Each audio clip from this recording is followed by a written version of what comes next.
Hello, everybody. Scott Golden here with the NWA Power Review for the 1st of uh, June 2021.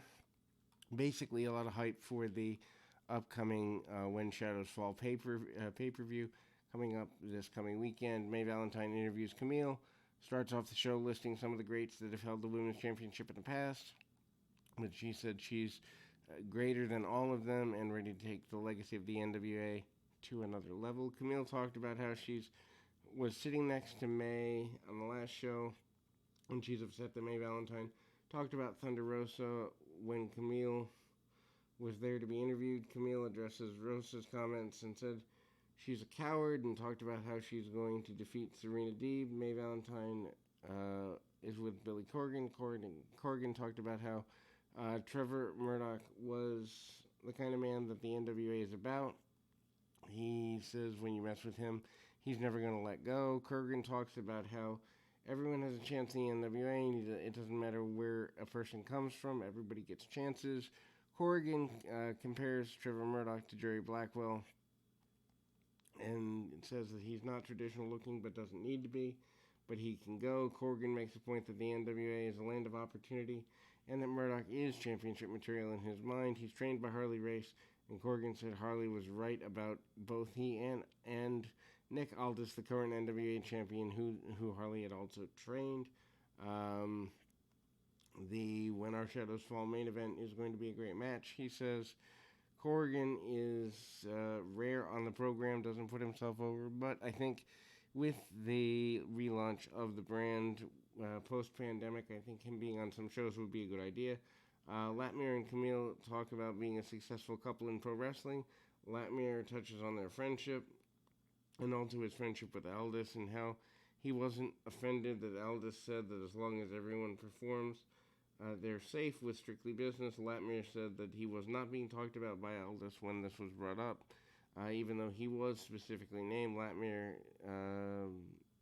seems to run past this, and he wants to get the tag team titles back. Tim Storm and Sal Rinauro defeat Hawk Airy, and that's Luke and PJ Hawk, or Hawks. Decent tag match here. Highlights the heels. Luke and PJ are father and son, and Tim Storm and Sal Rinauro are also highlighted here. PJ and Sal start off, and there's some decent technical wrestling at the start. PJ uses his experience as an amateur wrestler to stay on top of the smaller Ronaldo. Luke and Tim Storm get into the ring, and then they brawl around for a little bit. Decent indie tag team here. Storm tags Ronaldo in, and Ronaldo hits a springboard stunner, sending Luke Hawks backwards, and then there's the heels gaining the advantage again. Luke Hawk works over the back of Ronaldo for a bit. PJ Hawk works over the arm with some arm bars and other submission level holds. Ronaldo makes hot tag to Storm. Storm goes nuts. PJ Hawk breaks up a pinfall attempt and suplexes Ronaldo. Storm responds by hitting Hawks with the crossroads, and then Storm hits the Boss Man Slam on Luke Hawks, and Ronaldo makes the pin for the victory. They recap the botch finish with the War Kings becoming the number one contenders for the tag team championships, and Maskman interfered to attack Crimson last week, and they hyped that whole thing. Basically, there's a three-way tag team championship series, or match more accurately. Aaron Stevens and J.R. Curtis will face Jack Stain and Crimson, and Chris Adonis and Tom Latmir at the pay-per-view on Sunday. Nick Aldis talks about what it meant for him to be the NWA champion and how he had to do some terrible things to get there, and he did terrible things to Tim Storm. He didn't want to do them, but that was the only way to get where he wanted to be. He talks about Trevor Murdoch saying that he's not afraid, but he believed that Murdoch is not the right kind of person to be the NWA champion, and that in fact he doesn't see him as championship material. Aldis talks about Camille facing Serena Deeb and Adonis and Latmir being in the triple threat for the tag team championship. Anyway, Aldis puts over Camille, saying she's flourished under his learning tree and leadership, and the tag match is really good because Strictly Business will get the tag belts back. He analyzes all three teams and tells us why Strictly Business is going to win. Billy Corgan is then interviewed. He puts over Camille and how she's worked hard to get where she is.